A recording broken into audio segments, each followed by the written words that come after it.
नमस्कार दोस्तों, excellent coaching centre में आप सभी का स्वागत है। मैं हूं सुनील कुमार। आज हम लोग पढ़ने वाले हैं सब्जेक्ट केमिस्ट्री चैप्टर 1, जिसका नाम है रासायनिक अभिक्रिया एवं समीकरण। जैसा कि दोस्तों हम लोग प्रत्येक दिन दैनिक जीवन में ऐसा कोई भी दिन नहीं है जिस दिन कोई ना कोई परिवर्तन नहीं होता है और हम नहीं देखते हैं। जैसे आप बचपन से देखते होंगे कि दूध से दही का बनना, चावल से भात का बनना, इन सारे जो अभिक्रियाएं हैं ये आप दैनिक जीवन में प्रत्येक दिन देखते हैं। तो ये क्या है? रासायनिक अभिक्रिया है। रासायनिक अभिक्रिया का मतलब होता है कि दो या दो से अधिक पदार्थ या अकेले ही कोई पदार्थ जब अपने गुण को खोकर नए गुण का निर्माण करें, नए पदार्थ बन जाए जिसको पुनः उसी रूप में नहीं बनाया जा सके, उसे रासायनिक अभिक्रिया कहते हैं। तो आज हम लोग पढ़ेंगे रासायनिक अभिक्रिया के बारे में ही। तो बात यह आता है कि परिवर्तन हर एक दिन होता है और हर एक क्षण होता है। तो हर एक क्षण कुछ न कुछ अभिक्रियाएं होती हैं जिसे हम लोग आज पढ़ेंगे। तो सबसे पहला टॉपिक आता है हम लोग का रासायनिक अभिक्रिया। आप स्टार लगा कर लिखिए, रासायनिक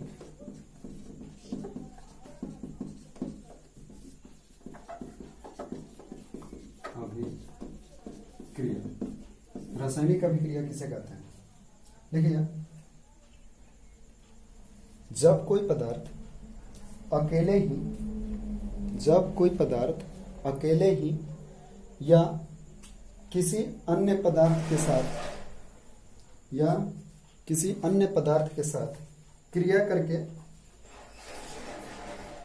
भिन्न गुण वाले एक या अधिक पदार्थों का निर्माण करता है तो वह अभिक्रिया रासायनिक अभिक्रिया कहलाता है। कहने का मतलब है कि जब कोई पदार्थ अकेले या किसी अन्य पदार्थ के साथ मिलकर भिन्न गुण वाले नए पदार्थ का निर्माण करता है तो उसे क्या कहा जाता है? रासायनिक अभिक्रिया कहा जाता है। जैसे कि हम लोग देखे हैं कि दूध को यदि बहुत देर तक रख दिया जाए गर्मी के दिनों में तो फट जाता है। फटने का मतलब है कि दूध में तो कोई चीज़ हम मिलाए नहीं, और दूध को अगर जल्दी फाड़ना है तो यदि हम उसमें कोई खट्टा पदार्थ डाल देते हैं तब भी दूध फटता है। तो बात यह आती है कि अकेले भी दूध अभिक्रिया किया और किसी अन्य पदार्थ के साथ मिला तब भी अभिक्रिया किया।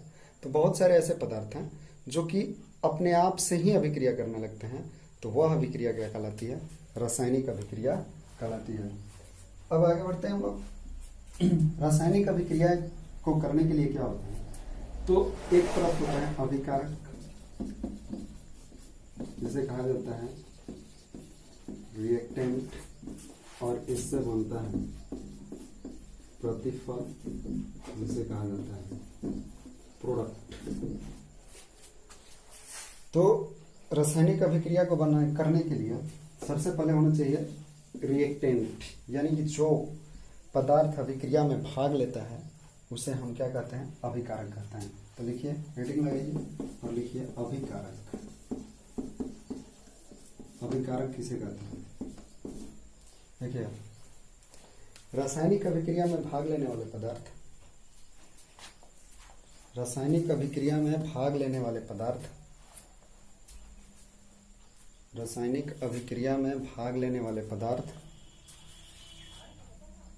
अभिकारक कहलाते हैं। अगला स्टार लगाइए और लिखिए प्रतिफल, जिसे प्रोडक्ट कहा जाता है, प्रतिफल। देखिए, रासायनिक अभिक्रिया के फलस्वरूप बने पदार्थ को प्रतिफल कहते हैं। एग्जाम्पल देखिए, जैसे मान लिया जाए कि हाइड्रोजन और क्लोरीन का अभिक्रिया कराए। ये यदि अंधेरा रूम में रखा जाता है ना तो अभिक्रिया धीरे धीरे करता है। इस पर यदि सूर्य का प्रकाश पड़े तो अभिक्रिया तेज हो जाता है। तो हाइड्रोजन और क्लोरीन की जब अभिक्रिया कराते हैं तो HCl बनता है, यानी हाइड्रोक्लोरिक अम्ल बनता है। इसको संतुलित कर देते हैं, इधर 2 हाइड्रोजन इधर 2 क्लोरीन, तो इधर भी 2 हाइड्रोजन और 2 क्लोरीन होना चाहिए। तो आपका हुआ, इसे कहा जाएगा अभिकारक और इसे कहा जाएगा प्रतिफल। ऐसा नहीं कि 2 पदार्थ मिला तभी नया पदार्थ बना है, ऐसा भी होता है। कैल्शियम कार्बोनेट CaCO3 जब टूटता है तो कैल्शियम ऑक्साइड और प्लस कार्बन डाइऑक्साइड बनता है। तो इसमें भी ये अभिकारक है, ये क्या कहलाएगा अभिकारक, और यह क्या कहलाएगा प्रतिफल। तो आप अब समझ गया हूँ, इसीलिए अब डेफिनेशन लिखवा दिए हैं। ये उदाहरण है, आपको उतारना होगा, लिखना होगा तो लिख लीजिएगा अपने नोट कॉपी में, नहीं लिखना होगा तो छोड़ दीजिएगा। पढ़ते हैं नेक्स्ट। अब है कि रासायनिक अभिक्रिया की विशेषता क्या होती है। अगला टॉपिक यह है रासायनिक अभिक्रियाओं की विशेषताएं। क्या है विशेषताएं रासायनिक अभिक्रियाओं की?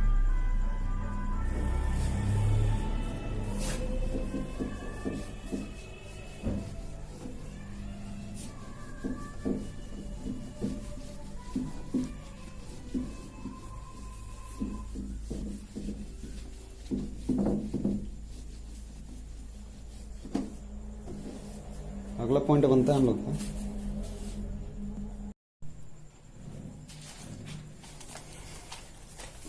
आगे बढ़ते हैं हम लोग। अगला पॉइंट आता है कि रासायनिक अभिक्रियाओं की क्रिया। आखिर रासायनिक अभिक्रिया करता कैसे है, क्या क्रिया होता है इसमें? तो बात यह आता है कि पहले अभिकारक जो भी है, जैसे हम अभी अभिकारक के मिलाए थे कि H2 + Cl2 जब मिला था तो HCl बना था। तो इसमें हुआ क्या था, ये हाइड्रोजन एक अणु के रूप में है, ये परमाणु के रूप में टूटा, क्लोरीन अणु के रूप में है, परमाणु के रूप में टूटा, और परमाणु के रूप में टूटने के बाद आपस में अभिक्रिया करता है और नए प्रकार के अणु या परमाणु का निर्माण करता है। तो ये होता है क्या कि रासायनिक अभिक्रियाओं की क्रियाविधि। अगला पॉइंट है कि रासायनिक अभिक्रियाओं की विशेषताएं। रासायनिक अभिक्रिया की विशेषता क्या होती है? तो पहला होता है गैस की उत्पत्ति। बात यह आता है कि कुछ रासायनिक अभिक्रियाएं ऐसी होती हैं जिसको कराने पर गैस की उत्पत्ति होती है, यानी गैस उत्पन्न होते हैं। जैसे इसमें दानेदार जस्ता को यानी Zn को जब H2SO4 के साथ अभिक्रिया करते हैं तो होता क्या है कि Zn टूटता है और टूटने के बाद ZnSO4 Zn जो है SO4 के साथ अभिक्रिया कर लेता है और साथ में हाइड्रोजन गैस मुक्त होता है। अगला है कि अवक्षेप का बनना। कुछ अभिक्रिया ऐसे होते हैं जिसमें अवक्षेप का निर्माण होता है। सभी अभिक्रिया की बात नहीं कर रहे हैं, सभी अभिक्रिया में गैस भी उत्पन्न नहीं होता है और सभी अभिक्रिया में अवक्षेप भी नहीं बनता है। कुछ अभिक्रिया ऐसे होता है परिवर्तन। देखिए, जब रासायनिक अभिक्रिया हो रहा है तो कुछ ना कुछ तो परिवर्तन हो रहा है। तो परिवर्तन हो रहा है तो यहाँ अवक्षेप, किसी में गैस की उत्पत्ति होती है, किसी में अवक्षेप बनता है, किसी में रंग का परिवर्तन होता है, किसी में ताप का परिवर्तन होता है और किसी में अवस्था का परिवर्तन होता है। जैसे यहाँ दिया है कि अवक्षेप कब बनना। अवक्षेप कब बनता है? जब AgNO3 को अभिक्रिया कराया जाता है NaCl के साथ, तो बन जाता है क्या, ये देखिए, टूटेगा, अणु में टूटेगा और परमाणु का निर्माण करेगा और बनेगा क्या, तो AgCl, इसका Cl इसके पास और NO3 इसके पास चला जाता है प्लस NaNO3। यह जो AgCl है यह अवक्षेप के रूप में प्राप्त होता है। यह दही के रूप में, यानी कि दही जैसा नीचे जम जाता है विलयन में। रंग का परिवर्तन, कुछ ऐसे भी अभिक्रिया होती हैं जिनमें रंग का परिवर्तन होता है। जैसे अगर बात करें कि CuSO4 यानी कॉपर सल्फेट का जो विलयन होता है यह नीले रंग का होता है, नीले हरे रंग का होता है। इसको जब फेरस से अभिक्रिया कराया जाता है तो यह नीले हरे रंग अपना धीरे धीरे क्या हो जाता है, गायब हो जाता है और भूरे रंग आ जाता है। आगे बढ़ते हैं, ताप में परिवर्तन। बहुत सारे अभिक्रिया ऐसे हैं जिसमें कि ताप में परिवर्तन होता है। ताप में परिवर्तन होना मीन्स किसी को कराने के लिए ताप देना पड़ता है, किसी में से ताप यानी ऊष्मा निकलता है। जैसे बात करते हैं कि इसको कराने के लिए हमें प्रकाश देना पड़ा, सूर्य का प्रकाश देना पड़ा या कोई सूर्य का प्रकाश से देना पड़ा जिससे अभिक्रिया हो, यानी कि इसमें ऊष्मा देना पड़ा। लेकिन यदि हम कली चूना को जल में डाल दें, पानी में डालते हैं तो उसमें से भाप निकलता है। ये सभी लोग देखे होंगे, नहीं देखे होंगे तो चूना को पानी में डालकर देखिएगा, उसमें से भाप निकलता है। तो भाप निकलता है तो ताप में क्या होता है, परिवर्तन हो जाता है। अगला आता है अवस्था में परिवर्तन। बहुत सारे ऐसे पदार्थ हैं जो अपने अवस्थाओं में ही परिवर्तन कर देते हैं। रहते हैं यदि गैस तो बन जाते हैं द्रव। जैसे कि आप मोमबत्ती को जलाए होंगे, मोमबत्ती को जब जलाया जाता है तो मोमबत्ती उस समय ठोस आकार का आता है, लेकिन जैसे ही हम जलाते हैं तो पिघल कर द्रव हो जाता है। तो यानी अपने अवस्था में परिवर्तन किया, ठोस से क्या बन गया, वो द्रव। अब आगे बढ़ते हैं हम लोग। नेक्स्ट टॉपिक है रासायनिक समीकरण। रासायनिक समीकरण, केमिकल इक्वेशन।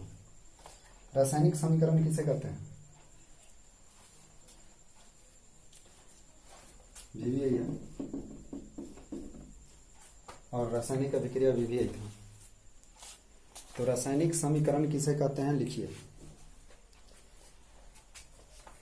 हेडिंग डालिए, स्टार लगाइए, रासायनिक समीकरण लिखिए और इसके आगे लिखिए जो बोल रहे हैं। लिखिए, किसी रासायनिक अभिक्रिया में भाग लेने वाले,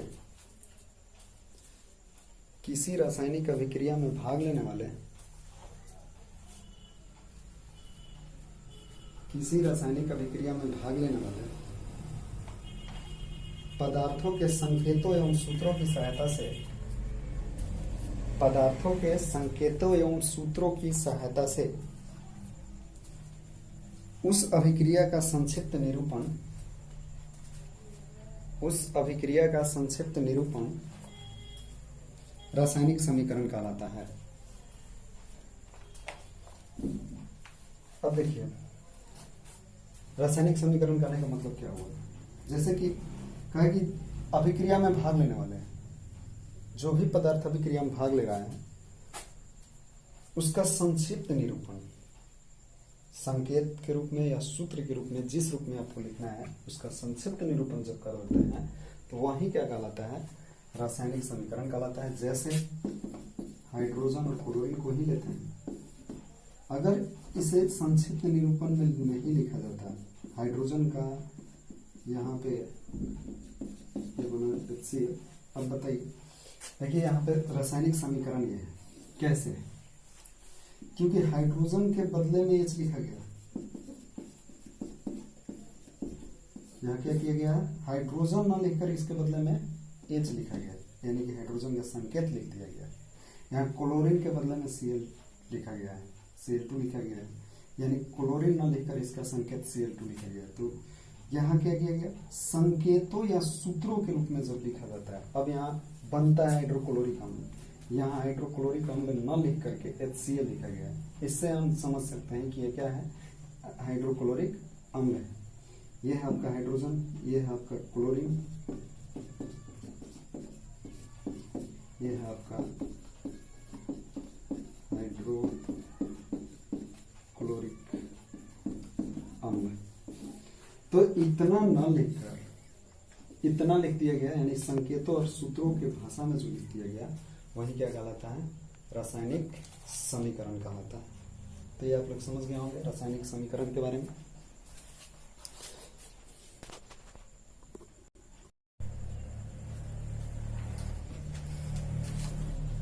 अब हम लोग बढ़ते हैं नेक्स्ट टॉपिक की ओर। नेक्स्ट टॉपिक है रासायनिक समीकरण लिखने के नियम।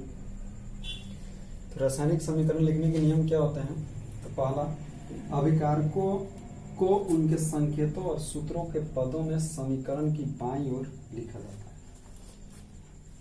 दूसरा, प्रतिफल को उनके संकेतों और सूत्रों के पदों में समीकरण के दाईं ओर लिखा जाता है। जैसे देख लीजिए, अभिकारक मान लीजिए कि अभिकारक ये और बी है, इन दोनों को किधर लिखे हैं? समीकरण की बाईं ओर। बाएं हाथ में ये है तो बाएं हाथ और इसको लिखे हैं, और प्रतिफल को बोला दाईं ओर लिख दीजिए। अगला तीसरा पॉइंट बोलता है कि अभिकारकों और प्रतिफलों में सूत्रों के मध्य धन चिन्ह का प्रयोग किया जाता है। अभिकारक हो तथा प्रतिफल दोनों में यदि सूत्र या संकेत आए हैं तो उसके बीच किस चिन्ह को प्रयोग करते हैं? धन चिन्ह का। तो इसमें क्या चीज का प्रयोग किए हैं? धन चिन्ह, यानी जोड़ का। आगे बोला कि अभिकारकों तथा प्रतिफलों को एक तीर चिन्ह द्वारा अलग अलग किया जाता है। अब अभिकारक कौन है, प्रतिफल कौन है, इसको एक तीर चिन्ह द्वारा अलग किया जाता है, और तीर चिन्ह के बाईं ओर आपका है अभिकारक और तीर चिन्ह की दाईं ओर होता है प्रतिफल। और संकेत, दोनों के संकेतों और सूत्रों के बीच धन चिन्ह का प्रयोग किया जाता है। तो ये आप लिख लीजिए। अब बढ़ते हैं हम लोग नेक्स्ट टॉपिक की ओर।